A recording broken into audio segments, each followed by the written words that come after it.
महाभारत युद्ध के सबसे बड़ा खलनायक धृतराष्ट्र, जिनके द्वारा किए गए थे ये 8 घोर पाप।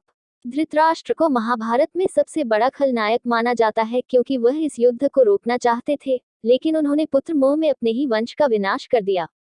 धृतराष्ट्र न केवल आंखों से, बल्कि मन और बुद्धि से भी अंधकार थे।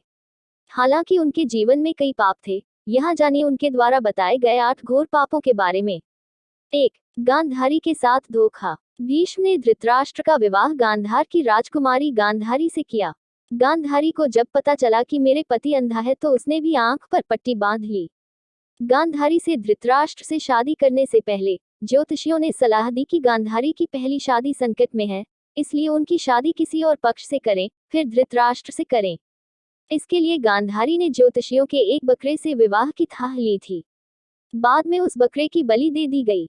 ऐसा कहा जाता है कि गांधारी के किसी भी तरह के प्रकोप से बचने के लिए ज्योतिषियों ने यह सुझाव दिया था। इसी कारण गांधारी को एक प्रतीक के रूप में विधवा माना गया और बाद में उनका विवाह धृतराष्ट्र से हो गया। 2. गांधारी के परिवार को जेल में रखा गया। गांधारी एक विधवा थी। जब महाराज धृतराष्ट्र को पता चला तो वे बहुत क्रोधित हुए। उसे लगा कि गांधारी की शादी पहले किसी से हुई थी और उसे यह नहीं पता था कि उसकी शादी क्यों हुई थी। धृतराष्ट्र को यह बात बहुत बुरी लगी और उन्होंने गांधारी के पिता राजा सुबल को दोषी ठहराया। धृतराष्ट्र ने गांधारी के पिता राजा सुबल को पूरे परिवार के साथ जेल में डाल दिया। जेल में उन्हें केवल एक व्यक्ति का भोजन दिया गया था। केवल एक व्यक्ति के भोजन से किसी व्यक्ति का पेट कैसे भरा जा सकता है? यह पूरे परिवार को भूखा स्मृति की साजिश थी। राजा सुबल ने निर्णय लिया कि यह भोजन केवल उनके सबसे छोटे पुत्रों को दिया जाए ताकि उनका परिवार जीवित रह सके। और वह शकुनी था। ऐसा भी कहा जाता है कि विवाह के समय उनके भाई शकुनी गांधारी और उनके एक सखी बुजुर्ग हस्तिनापुर आए थे और दोनों शिष्य पर चले गए थे। 3. नौकरानी के साथ सहवास। गांधारी के पुत्रों को पुत्र कहा गया था, लेकिन उनमें से कोई कौरव राजवंशी नहीं था। धृतराष्ट्र और गांधारी के 99 पुत्र और कौरव की एक बेटी थी। गांधारी ने वेद व्यास से कन्यादान का अलंकरण प्राप्त किया था। इस श्रृंगार के कारण गांधारी को 99 पुत्र और एक बेटी हुई। सभी संतानों की उत्पत्ति 2 वर्ष बाद हुई थी। गांधारी की बेटी का नाम दुःशला था। जब गांधारी चिंतित थी, तब धृतराष्ट्र एक दासी के साथ सहवास कर रहे थे, जिसके कारण युयुत्सु नामक पुत्र का जन्म हुआ। इस प्रकार कौरव 100 हो गए। 4. बेटे के प्यार में युद्ध करो। पुत्र मोह में धृतराष्ट्र पांडवों के साथ अन्याय कर रहे थे, लेकिन राजा और राज सिंहासन के प्रति उनकी निष्ठा के कारण भीष्म उनके साथ बने रहे। अपने पुत्र मोह में धृतराष्ट्र ने संपूर्ण राजवंश और देशों को नष्ट कर दिया। यदि धृतराष्ट्र चाहता तो अपने पुत्रों की जिद और अपराध पर अंकुश लगा सकता था, लेकिन उन्होंने ऐसा कुछ नहीं किया और दुर्योधन के रूप में शपथ लेकर गलत करने के लिए अनुमति दे रहे थे। पांडवों के साथ हुआ घोर अन्याय, कारण हुआ महाभारत युद्ध। यदि धृतराष्ट्र सिंहासन पर न्यायाधीश होते तो इस युद्ध को टाला जा सकता था। विदुर ने नीति और अपूर्णता के बारे में धृत को कई बार बताया, लेकिन धृतराष्ट्र ने विदुर की नीति और अपूर्णता के बारे में अनसुना कर दिया। 5. चीरहरण के समय धृतराष्ट्र की शैलियां। द्रौपदी के चीरहरण के समय भीष्म और धृतराष्ट्र दुर्योधन के खिलाफ चुप रहे और इसके कारण भगवान कृष्ण ने महाभारत युद्ध में कौरवों के खिलाफ फैसला सुनाया। महाभारत में चीरहरण एक ऐसी घटना थी जिसके कारण पांडवों के मन में कौरवों के प्रति घृणा की भावना कायम हो गई थी।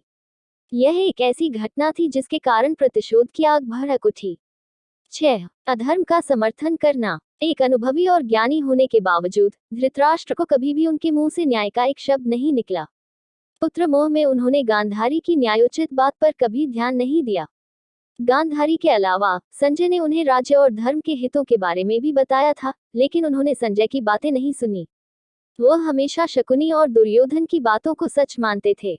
वे जानते थे कि वे अधर्म और अन्याय कर रहे हैं, फिर भी उनके बेटों ने उनका समर्थन किया। अधर्म का साथ देने वाला कैसे नहीं हो सकता खलनायक। 7. भीम को मारने की चाहत।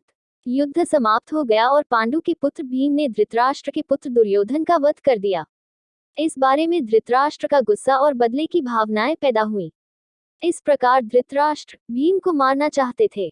एक बार जब महाभारत के युद्ध के बाद 5 पांडव श्री कृष्ण के साथ हस्तिनापुर महाराज धृतराष्ट्र से मिलने गए, तो भीम के अलावा सभी ने धृतराष्ट्र को प्रणाम किया और उन्हें गले लगा लिया। बाद में जब भीम की बारी आई तो भगवान कृष्ण धृतराष्ट्र के इरादे को जानते थे, इसलिए जब भीम ने धृतराष्ट्र को प्रतिष्ठित करना शुरू किया और उन्हें गले लगा लिया, तो श्री कृष्ण ने भीम को गहराई से रोक दिया और उनकी जगह भीम की एक लोहे की मूर्ति लगा दी। धृतराष्ट्र बहुत शक्तिशाली थे, उन्होंने लोहे की मूर्ति को भीम समझकर पूरी ताकत से पकड़ लिया और उस मूर्ति को तोड़ दिया। वे इस बात से नाराज थे कि उन्हें समय नहीं मिला कि यह एक लोहे की मूर्ति थी। भीम की मूर्ति तोड़ने का कारण उसके मुंह से खून भी निकला। इसके बाद जब धृतराष्ट्र का क्रोध कम हुआ तो उन्होंने भीम को मृत मान लिया और रोने लगे। तब भगवान कृष्ण ने कहा था कि भीम जीवित है, मैंने भीम को भीम समझ लिया है और भीम की मूर्ति को खंडित कर दिया है। इस प्रकार भगवान कृष्ण ने धृतराष्ट्र से भीम के जीवन को जन्म दिया। 8. धृतराष्ट्र के पिछले जन्म का पाप। ऐसा कहा जाता है कि धृतराष्ट्र अपने पिछले जन्म में पाप के कारण अंधे हुए थे और उनके सभी पुत्र मारे गए थे। धृतराष्ट्र आपके पूर्व जन्म में बहुत निर्दयी और दर्जे के राजा थे। एक दिन जब वह अपने सैनिकों के साथ राज्य के दौरे पर गई, तो उसने अपने तालाब में एक हंस को अपने बच्चों के साथ आराम करते देखा। उसने तुरंत सेना को आदेश दिया कि उस हंस की आंखें हटा दी जाएं। सैनिक ने राजा के आदेश का पालन किया। दर्द से तड़पते हंसों की आंखें डूब गईं। राजा ने अपने सैनिकों के साथ आगे बढ़ाया। असहनीय पीड़ा के कारण हंस की मृत्यु हो गई। इस घटना को देखकर उनके बच्चों की भी मौत हो गई। मरते समय हंस ने राजा को श्राप दिया था कि तुम भी मेरे जैसे ही पूर्वधारणा होगे।